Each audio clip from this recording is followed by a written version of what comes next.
এই শিবিরের ফরহাদকে অনুরোধ করবো যে আপনি মিথ্যাচারিতা থেকে বেরিয়ে আসুন। ওনাকে দেখলে আমার কিছুটা ছাত্রলীগ আমলে গোলাম রাব্বানির মতন মনে হয়। ডাকসু যখন ব্যর্থতায় পর্যবসিত, ডাকসু যখন শিক্ষার্থী কল্যাণমূলক কোনো কাজ করতে পারছে না, কোনো দৃশ্যমান কোনো উন্নয়ন ক্যাম্পাসে দেখাতে পারছে না, ক্যাম্পাসে আজ থেকে 8 মাস আগে যেরকম শিক্ষার্থীদের নিরাপদ খাদ্যের সংকট ছিল, শিক্ষার্থীদের নিরাপদ আপনার আবাসস্থলের সমস্যা ছিল, শিক্ষার্থীদের যেরকম আপনার ক্লাসগুলোতে বিভিন্ন ধরনের অবস্ট্যাকলস ছিল, বিভিন্ন ধরনের আপনার বিভিন্ন ধরনের যে ল্যাকিংসগুলো ছিল সেগুলো কিন্তু আজও আছে। আজও ঢাকা বিশ্ববিদ্যালয়ের মেয়েদের হলগুলোতে অনেক হলে মেয়েরা এখনও ফ্যান সুবিধা পায় না। কিন্তু আপনারা দেখেছেন যে আমাদের তো একটি মসজিদ ছিল, সেই মসজিদের ভিতর তারা নতুন করে ইনোভেশন করেছে, এটিকে আমি সম্মান জানাই।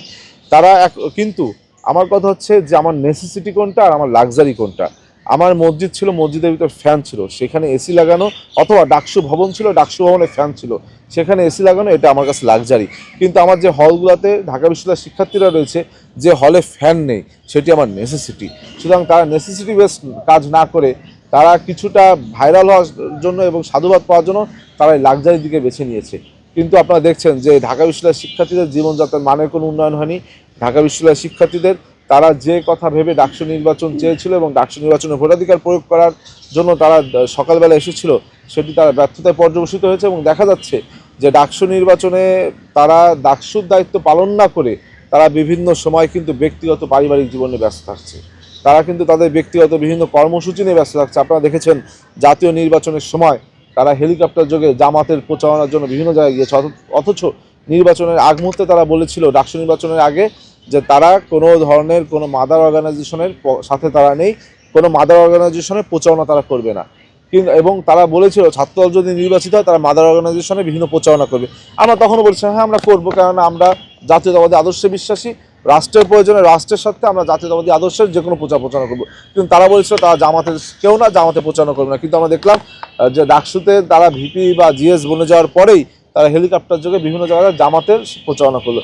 এই যে তাদের মিথ্যাচারিতা, এই যে তাদের প্রতারণা, এই যে তাদের কপটতা, এই যে তাদের চাতুর্যতা, এগুলো ঢাকা বিশ্ববিদ্যালয়ের শিক্ষার্থীদের আমি অনুরোধ করবো আপনারা মনে রাখবেন এবং সময় সুযোগ মতন আগামীতে যে ব্যালট বিপ্লব, আগামীতে যে ডাকসু নির্বাচন হবে সেই সময় আপনারা এই জবাবগুলো দিবেন।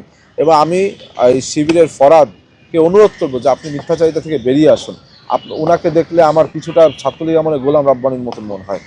সে একদম রাব্বানির মতন খুব সাজিয়ে গুছিয়ে মিথ্যা বলে। আমরা একটা মিথ্যা কথা বলতে গেলেও দেখুন তারা নিজেদেরকে ইসলামিক বলে দাবি করে, তারা সবসময় পাঞ্জাবি পরে বিভিন্ন সুন্নাতি লেবাসে থাকে, কিন্তু তারা অনর্গল মিথ্যাচার করে।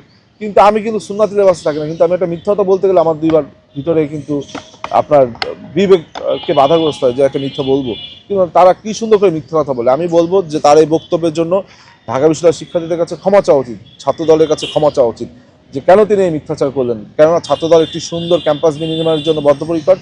ছাত্রদল 5ই আগস্টের পর থেকে আজ পর্যন্ত শিক্ষার্থীদের কল্যাণে যা কিছু করার তার চেষ্টা অব্যাহত রেখেছে। এবং পূর্বের যে অপসংস্কৃতি ছিল, অপরাজনীতি ছিল, যে ছাত্রলীগের রাজনীতি ছিল, এবং ছাত্রলীগের ভিতর থেকে ছাত্রলীগ নেতারা আজকে যারা শিবির হিসেবে আত্মপ্রকাশ করেছে তারাই সে অপরাজনীতি অব্যাহত রাখছে। এখানে আমরা ছাত্রদল তো কেউ আর ছাত্রলীগের তো লুকিয়েছিলাম না, সুতরাং ছাত্রলীগের যে চর্চা সেটা সম্পর্কে কিন্তু আমরা অবগতও না, অভ্যস্তও না, বরং তারাই অভ্যস্ত। তারা এখন হলগুলোতে বিভিন্নভাবে এই যাত্রা অব্যাহত রেখেছে। আমি তাদেরকে অনুরোধ করব, ছাত্রলীগের ভিতর ছিলেন ভালো কথা, কিন্তু ছাত্রলীগের ভিতর থেকে তাদের যে আচার অনুষ্ঠান, তাদের যে অপসংস্কৃতিগুলো আপনারা রপ্ত করেছেন সেই থেকে বেরিয়ে আসুন। নতুবা তো এই ক্যাম্পাসগুলোকে আপনারা যেভাবে অস্থিতিশীল করতে যাচ্ছেন, এটি থেকে আমাদের মনে হয় যে আপনারা আগে যাদেরকে সাথে ছিলেন এই ক্যাম্পাস অস্থিতিশীল করে তাদেরকে আবার আপনারা ইনভাইট করছেন এবং আপনারা আবার পূর্বের যে অপসংস্কৃতির রাজনীতি ছিল সেখানে ফিরে যাচ্ছেন। কিন্তু আমরা একটি সুস্থ সুন্দর স্পষ্ট বার্তা, বাংলাদেশ জাতীয়তাবাদী ছাত্রদল আমরা কোনো রকম অপসংস্কৃতির রাজনীতি আর চাই না, অপরাজনীতি আর চাই না। ছাত্র রাজনীতি আমরা শিক্ষার্থীদের উপর গণরুম গেস্টরুম কালচার আমরা চাই না, শিক্ষার্থীদের উপর অন্যায় নির্যাতন আমরা চাই না, শিক্ষার্থীদেরকে মানসিকভাবে বাধাগ্রস্ত করা আমরা চাই না।